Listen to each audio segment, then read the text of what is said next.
তো গাইজ যাবলৈ ওলাইছোঁ ঘৰলৈকে বুলি বহু দিনৰ মূৰত দিনত ট্ৰেইনত জাৰ্ণি কৰিম। তো শিৱসাগৰ টাউন ৰেলৱে ষ্টেচন আহি পালোঁ। তাৰপিছত ট্ৰেইনখন ষ্টাৰ্ট দিলে, গৈ আছোঁ ধুনীয়াকৈ। তো এনেকৈ আহি পাই গ'লোঁ ডিফু। সঁচাই বহু দিনৰ মূৰত দিনতে ট্ৰেইনত জাৰ্ণি কৰি খুবেই বহুত ভাল লাগিছে আৰু। তো এনেকৈ আহি পালোঁ জাগিৰোড, য'ত মই পঢ়ি গৈছোঁ, BSc কৰি গৈছোঁ, 4 বছৰ থাকি গৈছোঁ। বহুত স্মৃতি আছে। তো এন্ধাৰ হ'ল, তো আহি পালোঁ এনেকৈয়ে হাজো চাওমিন খাই লওঁ। Welcome back to my YouTube channel Papu Priyam. Guys, মোৰ ভিডিঅ' যদি প্ৰথমবাৰৰ বাবে চাইছে তেনেহ'লে স্বাগতম জনাইছোঁ। যদি আগৰ পৰা চাই তেনেহ'লে ধন্যবাদ। থাম্বনেইল দেখি গম পাইছে গৈ আছোঁ ঘৰলৈকে বুলি। মানে এক্সাম আছে আৰু কিহৰ এক্সামৰ ভিডিঅ'টো শেষত কৈ দিম বাৰু। তো আপোনাৰ ভিডিঅ'টো শেষলৈকে চাই থাকক। তো এতিয়া মানে কি আৰু ৰাতিপুৱা আহি পালোঁ ৰুমৰ পৰা ষ্টেচনলৈকে, শিৱসাগৰ ৰেলৱে ষ্টেচনলৈকে। তো এয়া চাওক শিৱসাগৰ ৰেলৱে ষ্টেচনটো এইটোৱে হয়। তো কেনেকৈ কৰিম গোটেইখিনি কৰিম, বলকাতে ব্লগটো ষ্টাৰ্ট কৰিম। ৰাতিপুৱা প্ৰায় 6:30 মানত ওলালোঁ ঘৰলৈকে যাম বুলি। মোৰ ট্ৰেইন আছে 8:30 শিৱসাগৰ টাউন ৰেলৱে ষ্টেচনৰ পৰা। তো অফিচৰ বুলেৰো গাড়ীখনতে যাম বুলি তাড়াতাড়ি ওলালোঁ, গৈ আছোঁ। তো এনেকৈ গাড়ীখনত উঠি গৈ আছোঁ শিৱসাগৰ টাউন ৰেলৱে ষ্টেচনলৈকে বুলি। তো গাইজ ফাইনেলি আহি পালোঁ শিৱসাগৰ টাউন ৰেলৱে ষ্টেচন। তো 8:30 ৰঙিয়া এক্সপ্ৰেছখন আছে, তাৰ পৰা মই বুলেৰোখনতে আহি গ'লোঁ অফিচৰ। তো এতিয়া টিকট কাউণ্টাৰত আহিছোঁ, কিন্তু মানে অলপ টাইম পিছত টিকট দিব চাগে। তো ৰখি আছোঁ, টাইম আছে যিহেতু আৰু 1 ঘণ্টা বাকী আছে। তো এয়া চাওক ষ্টেচনটো, এইটো হ'ল টিকট কাউণ্টাৰ। তো মই ইফালৰ পৰা আহিলোঁ, আৰু এনেকৈ গ'লে গুৱাহাটী যাব পাৰি গাড়ীৰে গ'লে। এনেকৈ 7:29 আহি পালোঁ শিৱসাগৰ টাউন ৰেলৱে ষ্টেচন। তো ইয়াত এটাই প্লেটফৰ্ম আছে। 7:30 হৈ গ'ল, ট্ৰেইন আছে 8:30 ৰঙিয়া এক্সপ্ৰেছখন। তো 1 ঘণ্টা ৰখিব লাগিব। টিকট দিয়া নাই বাৰু, অলপ দেৰিকৈ দিব। তো সেয়াই আৰু এতিয়া ষ্টেচনতে আছোঁ। ভাল লাগি আছে যিহেতু ঘৰত যাম। মানে কি ঘৰখন মানে বেলেগ দুনিয়াতকৈ এটা বেলেগ মানে কি আৰু সুখ পোৱা যায়। বেলেগত যিমানে নাথাকোঁ, যিমান 5 ষ্টাৰত থাকোঁ, 7 ষ্টাৰত থাকোঁ, যিমান য'তে নাথাকোঁ, যিমান আৰামত নাথাকোঁ, তো ঘৰৰ দৰে সুখটো ক'তো পোৱা নাযায়। সেইটো মনত ৰাখিব, মানে জানেই চাগে। তো এতিয়া চাওক এইটো ষ্টেচনটো। তো ইফালৰ পৰা এনেকৈ আহিব, এইটো ডিব্ৰুগড় ছাইড। তো এনেকৈ ইফালে গুৱাহাটী। ফাইনেলি টিকটটো কাটি ল'লোঁ। তো আহিবই আৰু ৰঙিয়া এক্সপ্ৰেছখন, বেছি টাইম নাই। তো এনেকৈয়ে কিছু সময়ৰ পিছত উঠি ল'লোঁ ট্ৰেইনখনত। আহি পালে মানুহ বেছি নাই বাৰু, চিট পাইছোঁৱেই। তো বাই বাই শিৱসাগৰ টাউন, আকৌ 4 দিন পিছত লগ পাম। তো এতিয়া জাৰ্ণিটো কৰিব লাগে। বহুত দিনৰ মূৰত কৈছোঁৱে ষ্টাৰ্টিঙত যে দিনত ৰেলত জাৰ্ণি কৰিম। যেতিয়া মই জাগিৰোডত পঢ়ি আছিলোঁ তেতিয়া প্ৰায় আপ ডাউন হয়ে, গুৱাহাটী টু জাগিৰোড, জাগিৰোডৰ পৰা গুৱাহাটী, আৰু এনেকৈ বেলেগ ঠাইতো যোৱা গৈছিল আৰু। তো এতিয়া যেতিয়াৰ পৰা মই শিৱসাগৰত কাম কৰিছোঁ তেতিয়াৰ পৰা মানে প্ৰথম আৰু দিনত ট্ৰেইনত ৰেলত জাৰ্ণি আৰু। এই পৰিৱেশটো চাওকচোন, চাহ অসমৰ সম্পদ। তো কি ক'ম আৰু, আপোনালোকে গম পাইছে। তো এখন ট্ৰেইন ক্ৰছ কৰিলে, সেইবাবে আমাৰ ট্ৰেইনখনে ৰখি দিলে। 2খন ট্ৰেইন ৰখি দিলে, মাজেদি এখন গুচি গ'ল। এই ল'ৰাটোক চাওকচোন, মই কাহিনীটো কৈ আছোঁ যে বহুত মৰম লগা ল'ৰাটো। মই ভাবিছিলোঁ কোনোবা ফেমিলিৰ লগত অহা বুলি, বাট সি ভিক্ষা খুজি আছে। সেয়াই আৰু কিছুমানৰ মাক দেউতাকৰ ইচ্ছা নাথাকিলে ল'ৰা ছোৱালীৰ এনেকুৱা মানে কি আৰু কণ্ডিশ্যন হৈ যায়। কিন্তু অলপ যদি চেষ্টা কৰে, চৰকাৰী সুবিধাটো আছেই, মাক দেউতাকে পাৰে ল'ৰাজনক বা ছোৱালীজনীক ভাল কৰিব। নাম কিয়া बोला? देवानंद क्या है? नाथ। स्कूल नहीं गया? क्यों? हाँ, मन नहीं है। क्यों? बड़ा लोग होने का मन नहीं है, बड़ा आदमी बनने का मन नहीं है, हाँ? पुलिस बनना मन नहीं है, क्या करना मन है?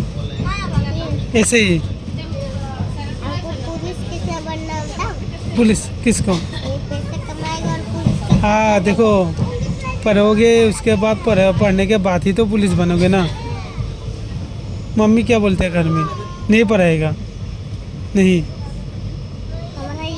बाप है, फादर है, बाप पापा है। क्या करता है? लेबर।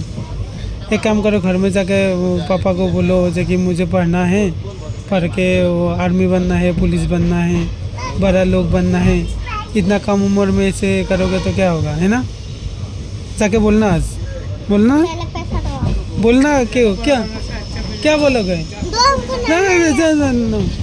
जाके बोलोगे ना, बोलोगे नहीं दे दूंगा मैं ले रहा हूँ 2 मिनट दो, जाके बोलोगे ना? हाँ देखो इतना देखने में इतना अच्छा लड़का, क्यों दो? नहीं जाओगे, नहीं पढ़ोगे? एक काम करो जाके बोलना एक दादा ने बोला कि पढ़ने के लिए, ठीक है? ले लो पढ़ेगा, बोलना ठीक है, जाओ আহি পাই গ'লোঁ ডিপু। তো চাওক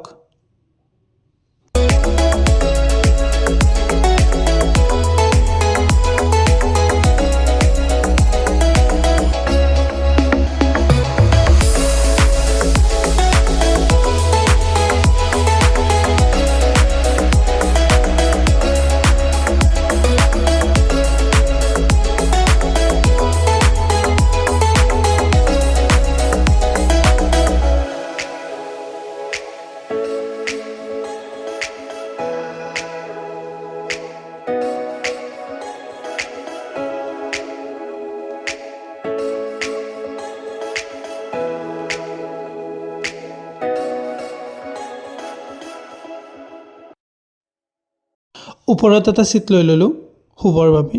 ভাগৰো লাগিছে যিহেতু বহুত ৰাতিপুৱা অহা গৈছে। তো গাইছ আহি পাই গ'লোঁ লামডিং। তো ইয়াত অলপ টাইম ৰখিছে, মিনিমাম 10 মিনিটমান ৰখিব। তো এবাৰ চাওক ফুলজোপা মোৰ বহুত ভাল লাগিছে, আপোনালোকে চিনি পায়, এয়া চাওক।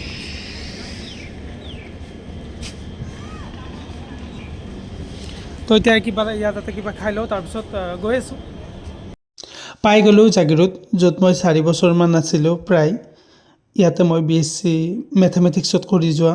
সঁচাই বহুদিনৰ মূৰত এনেকৈ দিনত প্লেটফৰ্মটোত ভৰি দিব পাই বহুতেই ভাল লাগিছে। আগৰ স্মৃতিবোৰ সজীৱ হৈ গৈছে, মনতো পৰিছে। ইয়ালৈ ফুৰিব আহিছিলোঁ, হোষ্টেলত এবছৰ আছিলোঁ, তেতিয়া হোষ্টেলৰ লগৰখিনিৰ লগত, বা নিজেও আহিছোঁ অকলে কেতিয়াবা ফুৰিব। আৰু লগতে এই ঠাইখিনিত ফুৰিব আহিছিলোঁ, মানে গোটেই নেচাৰেল ভিউটো উপভোগ কৰিব আহিছিলোঁ। কেতিয়াবা মন চন বেয়া হ'লে বা পঢ়ি আমনি লাগিলে, কি ক'ম আৰু, এই ঠাইখিনিৰ লগতো মোৰ স্মৃতি জড়িত হৈ আছে।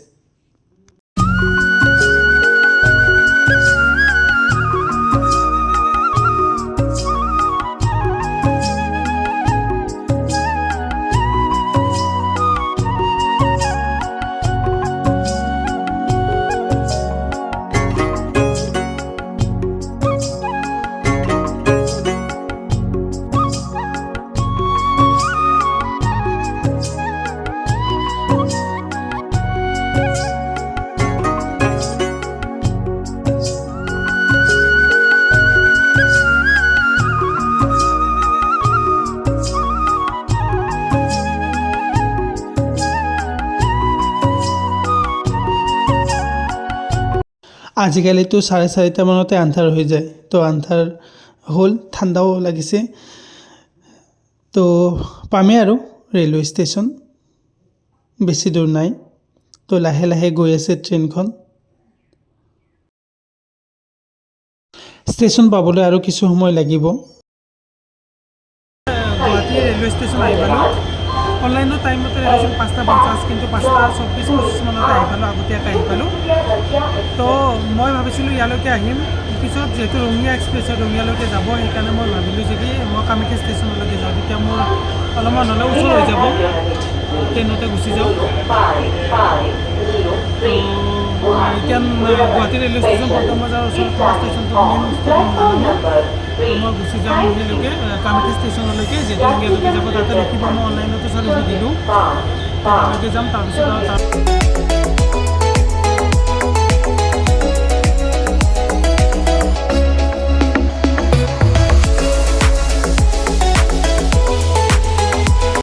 মই ভাবিছিলোঁ ট্ৰেইনখনতে কামাখ্যা জাংচনলৈকে যাম। তো দেৰি হ'ব, মই নেটত টাইমটো চাই ল'লোঁ, দেৰি হ'ব বাবে মই তাড়াতাড়ি নামি দিলোঁ। নামি এনেকৈ বাছত যাম, বাছত গ'লে আই থিংক মই আগতীয়াকৈ গৈ পাম জালুকবাৰী। তো এনেকৈ লিফ্টৰ পৰা নামিলোঁ, লিফ্টতে আহিছিলোঁ। তো ইয়াতে নতুন এখন কেফে খুলিছে, চাওক ষ্টেচনতে। তো এইটোৱে হ'ল গুৱাহাটী ৰেলৱে ষ্টেচন পল্টন বজাৰৰ। চাওক কি ধুনীয়া লাগিছে। তো এনেকৈ ফুলাৰী খালোঁ। তাৰপিছত আহি পালোঁ বাছ ষ্টেণ্ড ৰেলৱে ষ্টেচনৰ কাষৰে।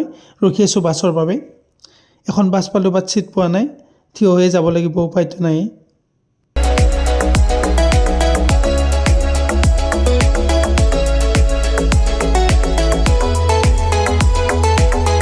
তো গাইজ মই একচুৱেলি কামাখ্যা ষ্টেচনলৈকে আহিম বুলি ভাবিছিলোঁ, কিন্তু কি হ'ল গাড়ীখন আধা ঘণ্টামান ৰখি দিব ৰেলখন। সেইকাৰণে মই গুৱাহাটী পল্টন বজাৰ গুৱাহাটী ষ্টেচনতে নামি দিলোঁ।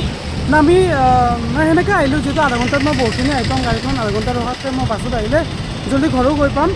জালুকবাৰী আহি পালোঁ। জালুকবাৰীত অলপ কাম আছিল, কৰি ল'লোঁ। এতিয়া জালুকবাৰীতে আছোঁ। তো এতিয়া ঘৰলৈকে যাম। তো চাওক জালুকবাৰী পৰিৱেশ এবাৰ। তো মানে সিপাৰৰ পৰা ইপাৰে পাৰ হৈ আহিলোঁ, ভয়ো লাগে, গাড়ী ইমান স্পীডত আহি থাকে। তো এতিয়া হাজোলৈকে যাম। এতিয়া টেম্পু, বাছ বা যিয়ে নাপাওঁ মেজিক ৰখিব লাগিব অলপ টাইম গাড়ীৰ বাবে, যিহেতু গাড়ী এইখিনি মানে এই সময়ত পোৱাৰ কাৰণে অলপ অসুবিধাই হয়। চাওঁ কি হয়, ৰখি আছোঁ। মানে পাব লাগে, যিহেতু আগতে এইটো টাইমতে গৈ পাইছোঁ। মানে গাড়ী সংখ্যাটো কম হৈ যায়, যিহেতু কি আৰু ৰাতিও হৈ গৈ আছে। হাজোলৈকে এখন বাছ পালোঁ, তো গৈ আছোঁ। থিয় হৈয়ে, ছিট পোৱা নাই। হাজোৰ হোটেল এখনত চাওমিন খাব মন গ'ল, তো চাওমিন খাই আছোঁ। তো এনেকৈয়ে ঘৰলৈকে গৈ আছোঁ বেটাৰী ৰিক্সা এখনত। তো গাইজ 8:30 বাজি গ'ল, আহি পালোঁ ঘৰ ফাইনেলি। তো আহি অলপ টাইম ৰেষ্ট ল'লোঁ। তাৰপিছত আকৌ গা পা ধুলোঁ। ধুই লৈ চাহ খালোঁ। চাহ খোৱাৰ পিছত অলপমান টাইম ৰেষ্ট কৰি, ভোক লাগিল যিহেতু দুপৰীয়া মানে কি আৰু ট্ৰেইনত সেনেকৈ মানে ৰুটি খাইছিলোঁ, ভাত খোৱা নাই। তো ভালকৈ খোৱা হোৱা নাছিল, সেইবাবে ভোক লাগিল। তো তাড়াতাড়ি মায়ে বনোৱা মাংস, দালি, ভাত ধুনীয়াকৈ মানে পূৰা খাই লওঁ আৰু। মোৰ দেখিয়ে একদম লোভ লাগি গৈছে, টেষ্টি হ'ব চাগে। তো ধুনীয়াকৈ খাই লওঁ। তো গাইজ সেয়ে আৰু আজি শিৱসাগৰত থকা 6 মাহ হৈ গ'ল, কিন্তু প্ৰথমবাৰৰ বাবে মই ট্ৰেইনত দিনত আহিছোঁ। ট্ৰেইনত জাৰ্ণি কৰিছোঁ, সেইটো ৰাতি আহি থাকোঁ। আজি লাক পাই মানে কি আৰু ৰঙিয়া এক্সপ্ৰেছখন কেতিয়াবাহে আহে, তো লাকত পাই গ'লোঁ, আহি গ'লোঁ। নহ'লে মই এতিয়া আহি থাকিলোঁ হয় নাগালেণ্ড এক্সপ্ৰেছখনত। তো ভাল লাগিল। আৰু জাগিৰোড দেখিলোঁ, যিহেতু জাগিৰোডত মই পঢ়ি অহা, 4 বছৰ থাকি অহা। তো ষ্টেচনটোত নামি অলপমান মানে ভিডিঅ' কৰিছোঁ, আপোনাৰ লগত দেখুৱাইছোঁৱে। তো বহুতেই ভাল লাগিল। দিনত বস্তুবোৰ দেখা পালোঁ, মানে কি আৰু আগৰ স্মৃতিবোৰ সজীৱ হ'ল। তো এয়াই আজিলৈ মোৰ ব্লগটো ইমানেই। যদি ভাল পাইছে then please like comment share and subscribe কৰি কাষত থকা বেল আইকনটো টিপি দিব। মই কিহৰ কাৰণে আহিছোঁ ঘৰত, মই আপোনালোকক ক'ম বুলি কৈছিলোঁ। মই ঘৰত আহিছোঁ যে কি ইণ্ডিয়ান নেভি ফায়াৰমেনত মই চিলেক্ট হৈছোঁ। তো ৰিটেন টেষ্ট আছে, মোৰ আছে 29 নৱেম্বৰত আছে। আছাম ডাউন টাউন ইউনিভাৰ্চিটিত পৰিছে এক্সাম চেণ্টাৰ। তো তাৰ বাবে আহিছোঁ, আৰু যামেই আৰু বেছিদিন নাথাকোঁ, ডিউটি আছে এইফালে। 4 দিনমানৰ কাৰণে ঘৰ আহিছোঁ। তো আশীৰ্বাদ কৰিব যে এক্সামটো ভাল হয়, আৰু লগতে মই মানে কি আৰু জবটো পাবলৈ মানে কি আৰু সক্ষম হওঁ। তো এইটো আছিল আজি মোৰ ভ্লগ। যদি ভাল পাইছে then please like comment share and subscribe কৰি কাষত থকা বেল আইকনটো টিপি দিব। তো গাইজ অন্য এটা ভিডিঅ'ত লগ পোৱাৰ আশাৰে টেক কেয়াৰ, বাই বাই।